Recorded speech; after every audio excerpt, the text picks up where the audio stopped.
Hello, and today is 15.3, the percent proportion. It's a real good strategy. We can solve a lot of different percent problems using this. Let's take a look at a couple of examples.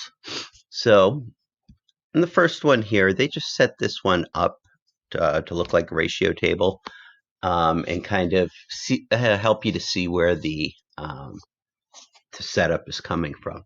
So what they did with the first one, what number is 6% of 30? They took 6% and they wrote it as a fraction here, 6 over 100, 6 parts to 100 whole.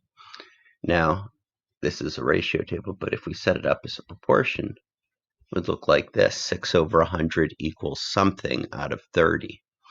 Now, probably the best way to do this is to use cross products here.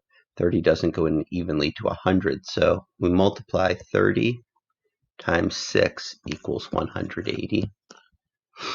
Divide that by 100, we end up with 1.8.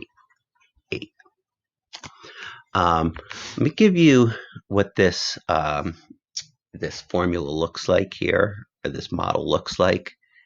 This is a good idea to write this down. You'll need this for some problems that we do later on. Anytime we write fractions or ratios in this case, we always put parts on the top, wholes on the bottom. So when you're given a percent in the problem, taking that percentage and always writing it over 100. Got to be over 100 since it's percent.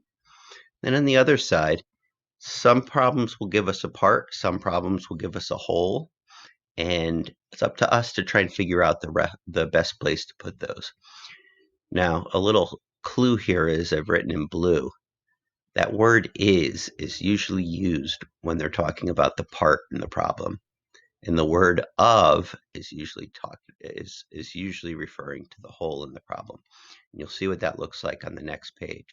So make sure you get this down. Percent over 100 equals part over a whole. And then for part, you want to think of the word is, and for whole, you want to think of the word of. So number one asks me, what number is 20% of 60? So I'm always going to set my proportion up like this. Always have 100 on the bottom. Now, if I know the percent, we'll fill that in. Oh, I can see they gave me 20%. And then it says, what number is 20% of 60?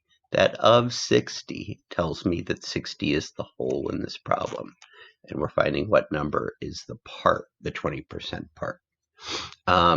This one, I would do cross products again. So 60 times 20 is 1,200.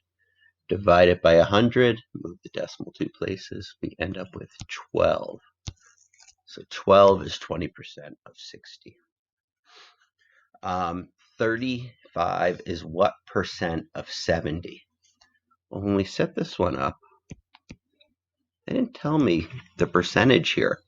So we don't know what's going here. That's going to be our missing number, and we'll have to use cross products to figure that out. 35 is tells me that it's a part. What percent of 70? 70 is the whole.